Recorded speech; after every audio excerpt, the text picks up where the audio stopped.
ಕಲ್ಪನೆ ಮಾಡಿಕೊಳ್ಳಿ, ನೀವು ಬೆಂಗಳೂರಿನ ಟ್ರಾಫಿಕ್ನಲ್ಲಿ ಸಿಲುಕಿದ್ದೀರಿ.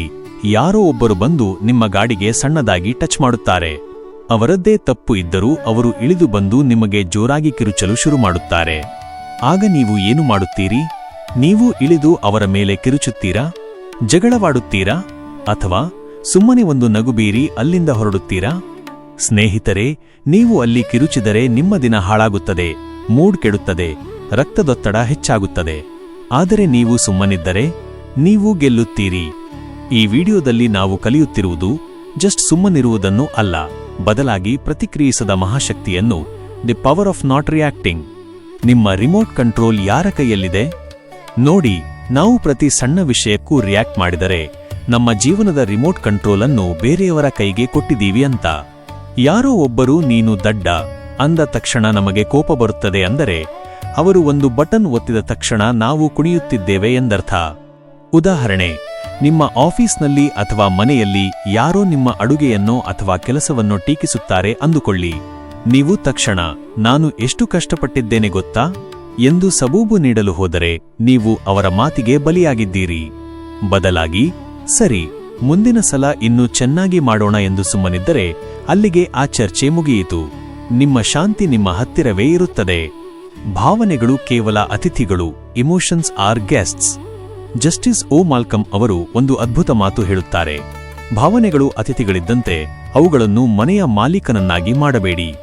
ಕೋಪ ಎನ್ನುವುದು ಒಂದು ಮೋಡವಿದ್ದಂತೆ, ಅದು ಬರುತ್ತದೆ ಮತ್ತು ಹೋಗುತ್ತದೆ. ಆದರೆ ನೀವು ಆಕಾಶವಿದ್ದಂತೆ, ನೀವು ಸ್ಥಿರವಾಗಿರಬೇಕು.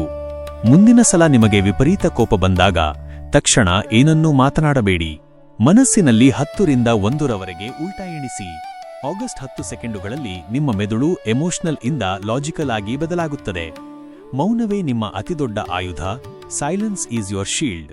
ಕೆಲವೊಮ್ಮೆ ಮೌನವಾಗಿರುವುದು ಅಸಹಾಯಕತೆಯಲ್ಲ, ಅದು ಎದುರಾಳಿಗೆ ನೀಡುವ ಅತಿದೊಡ್ಡ ಶಿಕ್ಷೆ. ಉದಾಹರಣೆ, ರಾಜಕೀಯ ಚರ್ಚೆಗಳಲ್ಲೋ ಅಥವಾ ಫ್ರೆಂಡ್ಸ್ ಗ್ರೂಪ್ನಲ್ಲೋ ಯಾರೋ ನಿಮ್ಮನ್ನು ಪ್ರಚೋದಿಸುತ್ತಿದ್ದಾರೆ ಅಂದರೆ ಟ್ರಿಗರ್ ಮಾಡುತ್ತಾರೆ ಅಂದುಕೊಳ್ಳಿ. ಅವರು ನಿಮ್ಮ ರಿಯಾಕ್ಷನ್ ನೋಡಿ ಮಜಾ ತೆಗೆದುಕೊಳ್ಳಲು ಕಾಯುತ್ತಿರುತ್ತಾರೆ. ನೀವು ಸುಮ್ಮನೆ ಅವರ ಕಣ್ಣಲ್ಲಿ ಕಣ್ಣಿಟ್ಟು ನೋಡಿ ಒಂದು ಸ್ಮೈಲ್ ಕೊಟ್ಟರೆ ಸಾಕು, ಅವರು ಒಳಗೊಳಗೆ ಬೆವರುತ್ತಾರೆ. ನಾನು ಇಷ್ಟೆಲ್ಲ ಅಂದರೂ ಇವನು ಯಾಕೆ ರಿಯಾಕ್ಟ್ ಮಾಡ್ತಿಲ್ಲ ಎಂಬ ಗೊಂದಲವೇ ಅವರನ್ನು ಸೋಲಿಸುತ್ತದೆ. ಎನರ್ಜಿ ಉಳಿಸಿ, ಗುರಿ ಮುಟ್ಟಿ, ಕನ್ಸರ್ವ್ ಎನರ್ಜಿ. ದಿನಕ್ಕೆ ನಮ್ಮ ಹತ್ತಿರ ಲಿಮಿಟೆಡ್ ಎನರ್ಜಿ ಇರುತ್ತದೆ. ಅದನ್ನು ಯಾರೋ ದಾರಿಯಲ್ಲಿ ಹೋಗುವವರು ಅಂದ ಮಾತಿಗೋ ಅಥವಾ ಸೋಷಿಯಲ್ ಮೀಡಿಯಾದಲ್ಲಿ ಯಾರೋ ಹಾಕಿದ ಕಾಮೆಂಟ್ಗೋ ಖರ್ಚು ಮಾಡಿದರೆ ನಿಮ್ಮ ಗುರಿ ತಲುಪುವುದು ಯಾವಾಗ? ಈಗ ದಾರಿಯಲ್ಲಿ ಹೋಗುವಾಗ ನಾಯಿ ಬೊಗಳಿದರೆ ನಾವು ಪ್ರತಿ ನಾಯಿಗೂ ಕಲ್ಲು ಎಸೆಯುತ್ತಾ ಹೋದರೆ ನಮ್ಮ ಊರು ತಲುಪಲು ಸಾಧ್ಯವಿಲ್ಲ. ನಾಯಿ ಬೊಗಳುತ್ತಿರುತ್ತದೆ, ಆದರೆ ನಾವು ನಮ್ಮ ದಾರಿಯಲ್ಲಿ ಸಾಗಬೇಕು. ಅದೇ ರೀತಿ ಈ ಪ್ರಪಂಚದಲ್ಲಿ ಟೀಕೆ ಮಾಡುವವರು ನಾಯಿಗಳಂತೆ ಬೊಗಳುತ್ತಲೇ ಇರುತ್ತಾರೆ. ನೀವು ನಿಮ್ಮ ಸಾಧನೆಯತ್ತ, ಗುರಿಯತ್ತ, ದಾರಿಯತ್ತ ಗಮನ ಹರಿಸಿ. ಕೊನೆಯದಾಗಿ ಒಂದು ಮಾತು: ಪ್ರತಿಕ್ರಿಯಿಸದಿರುವುದು ಅಂದರೆ ಎಲ್ಲವನ್ನೂ ಸಹಿಸಿಕೊಳ್ಳುವುದು ಎಂದಲ್ಲ. ಅದರರ್ಥ ನಿಮ್ಮ ಶಾಂತಿಯನ್ನು ಹಾಳು ಮಾಡುವ ಅಧಿಕಾರವನ್ನು ನೀವು ಯಾರಿಗೂ ಕೊಡುತ್ತಿಲ್ಲ ಎಂದು. ಅದಕ್ಕಾಗಿ ಇವತ್ತು ಒಂದು ಚಾಲೆಂಜ್ ತಗೊಳ್ಳಿ.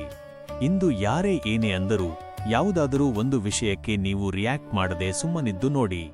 ಆ ಸಮಯದಲ್ಲಿ ನಿಮಗೆ ಸಿಗುವ ಆಂತರಿಕ ಶಾಂತಿ ಅದ್ಭುತವಾಗಿರುತ್ತದೆ. ಗಮನಿಸಿ ಮತ್ತೆ ದಿನಾಲೂ ಪಾಲಿಸಿ. ಈ ವಿಡಿಯೋ ನಿಮಗೆ ಇಷ್ಟವಾದರೆ ನಿಮ್ಮ ಆಪ್ತರೊಂದಿಗೆ ಶೇರ್ ಮಾಡಿ. ನೀವಿನ್ನೂ ಸಬ್ಸ್ಕ್ರೈಬ್ ಆಗಿಲ್ಲ ಅಂದ್ರೆ ಈಗಲೇ ಬೆಲ್ ಐಕಾನ್ ಒತ್ತಿ. ನೆನಪಿಡಿ, ಶಾಂತವಾಗಿರಿ, ಶಕ್ತಿಯುತರಾಗಿರಿ. ಧನ್ಯವಾದಗಳು.